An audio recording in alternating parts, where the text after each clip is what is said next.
guys, welcome to another episode of the Franco Dinh Show. Let's get right into it. All righty. So we're going to get into the Franco update. I know you've got some stuff going on at the house. What are you doing lately? Yeah, so kitchen's coming along very nicely. Cabinets are getting put in right now. We did the soffits and lighting earlier in the week, and they're coming back to like repaint and do everything with that, and getting our countertops like templated tomorrow. So should be good. I feel bad for Lincoln though. He's been stressed out all week. Going? Like Yeah, lots literally of noises. shivering in my arms. Oh, I know, and hiding under tables and stuff. that poor guy. But it'll be He's a poor nice baby. kitchen when it's all done. Oh yeah, I'm excited. You said you Really went with excited. all like white stuff, right? It's like super light gray cabinets and then white quartz countertops with a little bit of gray and like gray veining, and we're doing black hardware and fixtures. Like my brain's about to explode. It looks So good many in my options out head. there. I'm super visual, so I can see it all. It already looks good to me. Yeah, I'm very excited Yeah, that's cool. and excited to get the stove and microwave back too. Yeah, I bet. Yeah, I've been eating like shit.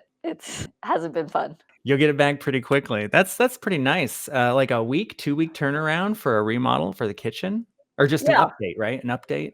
basically a full remodel. Okay. It was like gutted pretty much. I do have it coming soon. I signed a listing agreement with one of my past clients. A couple years ago, I helped him purchase this house, but he ended up moving away because he works remotely and stuff. So it's going to come on market end of February or beginning of March, but it's in Arcadia Lite, like Indian School and 38th, Okay. 36th or 38th. 38th. And it's a 2-bedroom, 2-bath, pretty updated. It's in like a 16-unit community, so super quiet, has a pool, and yeah, it's gated too, so it's really nice. I think we're listing it for $375. So if anyone's interested, let me know. Yeah, and then we have that Gilbert home closing next week. Very cool. Yeah, so I'm excited about that. Like, kind of stressful too, just because this is the off-market property and a wholesaler, or not wholesaler, but an investor is buying it. And we waited like a month and a half. This has been under contract just because of the holidays and stuff. But the seller is actually out of the property already, which is good. But her son and his family is staying in there. And I'm like, hopefully they're out by the 31st because they've been waiting a long time. The buyer has been waiting a long time for this, and he wants to make sure it's vacant. But I got word today that they got into a rental. So hopefully that's true. Nice. And they're out by the 31st. If not, like it'll definitely delay this closing, or he might back out. Who knows? Yeah. Let's hope they get moved on.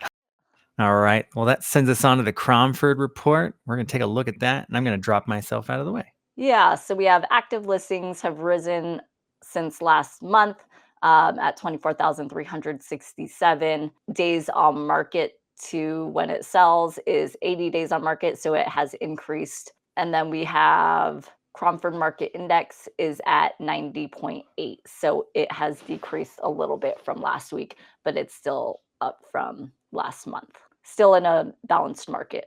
We have Chandler still up on top. We have Tempe rising to second place. Paradise Valley's jumping up too. Fountain Hills, Scottsdale, Gilbert, Phoenix, Glendale, and Mesa all in a seller's market. Mesa. Wow. Yeah, that's you. Yeah, that jumped. And then Avondale, Cape Creek, Peoria all in a balanced market. Goodyear, Queen Creek, Surprise, Buckeye, and Maricopa all in a buyer's market. So we see the biggest jumps to a seller's market in Chandler, Tempe, Paradise Valley, Gilbert. Gilbert jumped really a high lot, too, yeah. and Mesa, 13%. Interesting. So I've been working with this couple who have been looking in Chandler. I sent them this one house just the other day, and it's now under contract. Oh, wow. That was quick. So yeah, if priced correctly, yeah. Well, that moves us into real estate tips. I think when we were doing pre-show, you were talking about how you were going to help us understand where we could get maximum ROI if we wanted to do updates to our houses. Yeah, so I met up with a client that I worked with, maybe clients that I worked with maybe a year ago. They finally got settled in to their home in October. They had a couple things to tie up in a couple other states, like selling and whatnot, but they're finally here and super excited. They did several renovations to their home, added a pool and all this stuff, and they wanted to just see me, talk to me, and see how much their home's worth. And they're freaking awesome. I love them. But anyways, I ended up going to their house and giving like a value of what they've done to it. So they've added a pool that was like about 70 grand in Wow. pools. Yeah, pools don't really give you as much of as a return as you put into it, Okay. but it does give you added value. And then they also added a covered patio, which was really nice because the sun like goes right on their patio. So that's always nice. Like I feel like buyers a nice backyard is like one of the top three things that they look for Okay. sure. So it's like kitchen, backyard, and usually just the master. Yeah, I kind of feel like when I Is look at like the listings, most if it's an important. ugly backyard, I don't care about the house. Yeah, yeah. I mean, it's nice to host and just to hang Mhm. out there, and when the weather is amazing, like probably 6 months out of the year, hang out.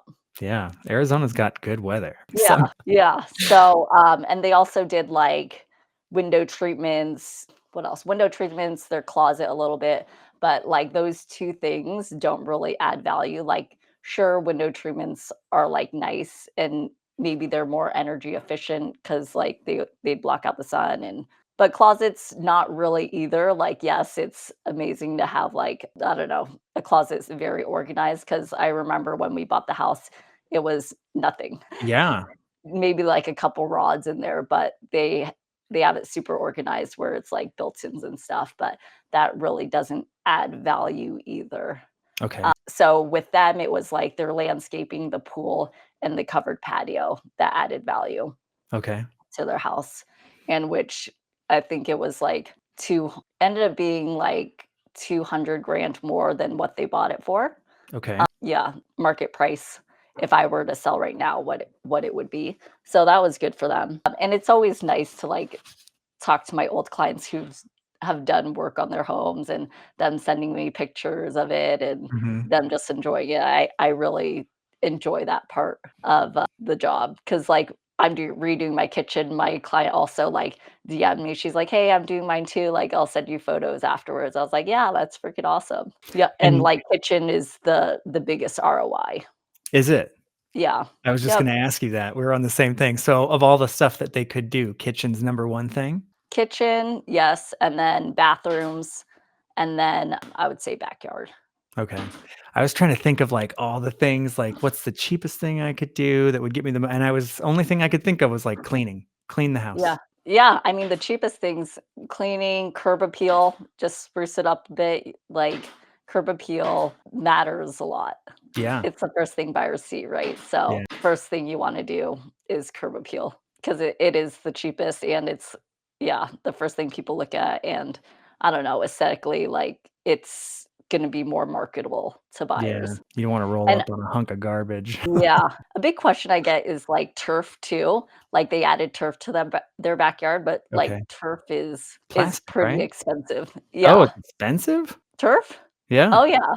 Turf Mm. is so expensive. I was gonna get turf, but I was like, "Yeah." I love the way it looks. When I walk around the neighborhoods and see it, I think it looks amazing. Plus, you don't have to mow it and stuff, but, like, don't you have to do something with, like, sand or something with it? You have to upkeep it for sure, because if you Uh-huh. have, like, pets and stuff that pee and Pee poop on on it. it, or you have birds, and yes, it could get, like, moldy and gross, but there's new turf now, I think, that is more beneficial, but it's more expensive. Yeah, Do you get and it's like weeds in it still? what? Do you get weeds in fake grass? Does that happen? Like, do they come up through? I don't think so. I don't know, that's Probably turf. yeah. I Yeah, don't know, I had a new house and it just had weeds in the dirt, and I was like, "If I put AstroTurf on this, do they come up through it?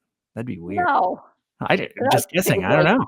maybe grow underneath, like rocks where you put rocks on, you put, like, a tarp type thing before you lay the rocks over. Okay. The Yeah. vapor barrier Is or whatever. usually what you do. Yeah. Yeah. Alright, thank you guys for joining in. I'll see you guys next week. Bye.